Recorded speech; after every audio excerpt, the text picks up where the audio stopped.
مسعود مفتی ایک سچا اور کھرا ادیب۔ جمعہ کی شام ہم مسعود مفتی صاحب کے ہاں عشائیے پر تھے۔ ادب، سیاست اور انسانی رویوں پر بات ہوئی۔ میاں بیوی دونوں ہمیں بیرونی گیٹ تک الوداع کرنے آئے۔ ان کے خوبصورت گھر میں ایک ایک چیز جیسے سلیقے سے اپنے مقام پر دھری تھی۔ دروازے کے پاس ہی پیانو پڑا تھا۔ اس کے اوپر ایک تصویر تھی۔ تصویر میں دونوں میاں بیوی اور ان کے بیٹے تھے، بیٹے جو باہر تھے۔ ہم دروازے سے باہر نکلے، وہ ہم سے پہلے دروازے سے باہر تھے۔ میں نے کہا مفتی صاحب آپ یہیں رک جائیں، باہر خنکی زیادہ ہے۔ کہنے لگے نہیں ٹھیک ہے۔ یہ ہماری آخری ملاقات تھی۔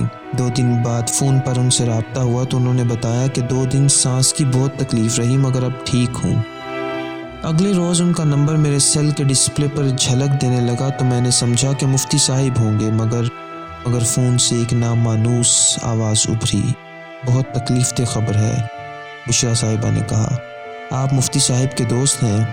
میں پہلے آپ کو اطلاع دوں، مفتی صاحب نہیں رہے۔ جی کیا کہا؟ مفتی صاحب مسعود مفتی؟ جی مسعود مفتی نہیں رہے۔ میں ہکا بکا سیل فون کو دیکھتا رہا۔ اس کا ڈسپلے بجھ گیا تھا، وقت جیسے ٹھہر گیا تھا۔ 10 جون 1934 کو پیدا ہونے اور 10 نومبر 1920 کو 86 برس کی عمر میں وفات پانے والے مسعود مفتی لگ بھگ 60-62 سال تک ادب سے وابستہ رہے اور آخری سانس تک کاغذ قلم سے رشتہ قائم رکھا۔ پاکستانیت ان کا مسئلہ تھی۔ 71 میں مسعود مفتی صاحب ڈھاکہ میں تھے اور جنگی قیدی بنے۔ اس نے ان کے حوصلے ڈھائے نہیں، تاہم قومی درد اور بڑھا دیا تھا۔ جو کچھ ہو رہا تھا، جس طرح ہو رہا تھا، اس پر وہ کڑتے اور اسے قومی تناظر میں اپنی تحریروں کا حصہ بناتے رہتے۔ افسانہ ان کی ترجیح رہی، مگر جو بات افسانے میں نہ کہہ پاتے رپورتاج میں لکھ دیتے۔ کہیں کہیں افسانے اور رپورتاج کو بہم کر کے بات کہنے کا سلیقہ تراش لیتے۔ پاکستان ٹوٹنے کے مناظر انہوں نے اپنی آنکھوں سے دیکھے تھے۔ تب وہ مشرقی پاکستان میں تھے۔ انہوں نے جو دیکھا اسے قوم کی امانت سمجھ کر لکھ دیا۔ ان کی ہر کتاب قومی ادب کا ایک باب ہوئی۔ چہرے، ہم نفس، چہرے اور مہر، پتھر اور پھول، مہذب شیشہ، رگے سنگ، ریزے، سالے گرہ، توبہ اور وقت کی کاش ان کے افسانوں کے مجموعے ہیں، جبکہ کھلونے ایک ناول۔ انہوں نے ڈرامے بھی لکھے، یادداشتیں الگ سے مرتب کیں۔ اس نو کی کتب میں سرراہے، تکون، لمحے اور جھرنوں سے کرنیں شامل کر لیجیے۔ کہیے ایک بھرپور ادبی زندگی گزاری اور ابھی لکھ رہے تھے کہ دل دھڑکنا بند ہو گیا۔ بھابھی بتا رہی تھیں وہ کچھ بے چینی محسوس کر رہے تھے، بار بار سینے کی طرف ہاتھ لے جاتے تو پوچھنے پر کہنے لگے کچھ نقاہت محسوس ہو رہی ہے، چلیے ہسپتال لے چلوں؟ نہیں ابھی نہیں، ذرا سنبھل لوں پھر چلیں گے۔ پھر وہ صوفے پر دراز ہو گئے تھے۔ بھابھی کی آنکھیں آنسوں سے بھر گئیں۔ مجھے کیا پتا تھا کہ ان کے ساتھ کیا ہو رہا تھا۔ میں نے ان کے سینے کو ملنا شروع کر دیا۔ انہوں نے درد کی شکایت کی، نہ کچھ اور کہا، بس آنکھیں بند کر لیں۔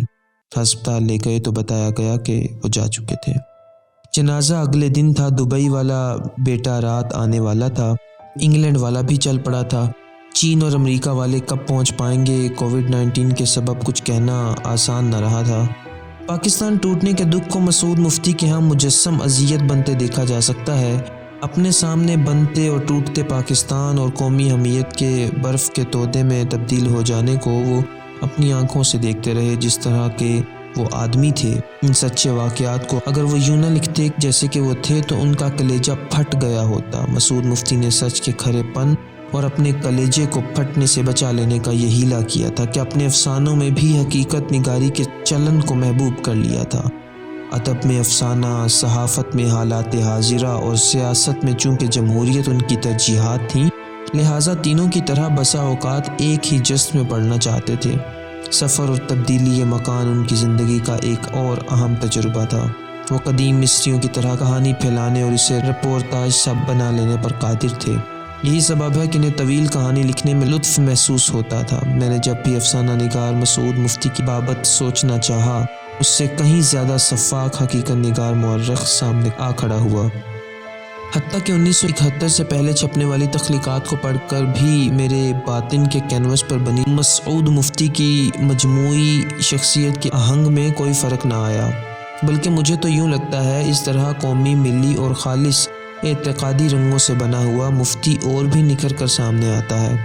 خالص حقیقت نگار بن جانا کوئی عیب نہیں ہے، بلکہ ایک چلن ہے جو کہ فکشن نگار اپنے لیے منتخب کرتا ہے۔ حقیقت نگاری کے پہلو بہ پہلو کچھ بنیادی تنازعات اور سوالات تھے جو ہمارے اس افسانہ نگار کو چین سے بیٹھنے نہیں دیتے۔ مسعود مفتی کے ابا نہایت با اصول، راسخ العقیدہ اور دیندار مسلمان تھے۔ خدا کی ذات پر مکمل ایقان انہیں پرکھوں سے ملا تھا، جو تقدیر کے باب میں جدید زندگی میں مادی فلاح کے تصور سے متصادم ہو کر ایک الجھتا ہوا سا سوال بن گیا تھا۔ اپنے افسانوں کے پہلے ہی مجموعے میں وہ مذہب کو دو حصوں میں تقسیم کرتے نظر آئے، ایک وہ جو اس افسانہ نگار کے والد کی شخصیت کو ان کے لیے روشنی کا مینار بنایا گیا تھا، اور دوسرا وہ جسے ملاوٹ کر کے گدلا کر دیا تھا۔ یہ وہ سوالات اٹھاتے ہیں کہ آخر اس زندگی کو مشکل کون بناتا ہے؟ ناہموار سماجی نظام، برے حاکم، اقتدار اور قوانین کی پامالی، دوسرے لوگ یا پھر ہم خود؟ ایک کتاب سالگرہ کے آغاز میں بھی یہی سوالات اسی شدت سے اٹھائے گئے تھے۔ مسعود مفتی کے لیے محض افسانہ لکھنا کوئی معنی نہیں رکھتا، وہ اس سے کوئی بڑا کام لینا چاہتے تھے۔ بڑے کام کا تصور ان کے ہاں سوسائٹی کی اصلاح تھا۔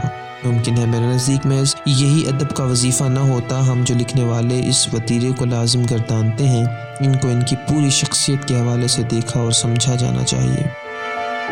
مسعود مفتی کے 4 بیٹوں میں سے 2 بیٹے باپ کی چارپائی کو کندھا دینے پہنچ گئے تھے، 2 نہ آ سکے۔ ابھی جنازہ ان کی قیامگاہ سے اٹھایا نہ گیا تھا کہ مجھے کشور ناہید کا فون آیا۔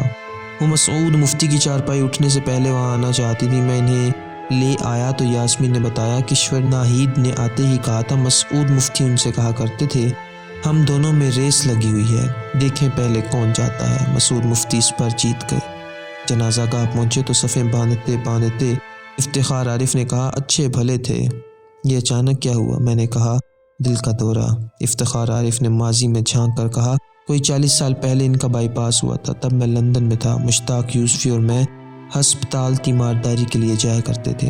فیض احمد فیض کے بائی پاس کے 16 برس بعد ان کے دل کا دورہ جان لیوا ہوا تھا، اور مفتی صاحب کا 40 برس بعد۔ ہمارے پاس اب لفظوں اور افسوس کے سوا کچھ نہ تھا، تاہم وہاں موجود ہر شخص گواہی دے رہا تھا کہ ایک سچا اور کھرا پاکستانی ادیب چلا گیا تھا۔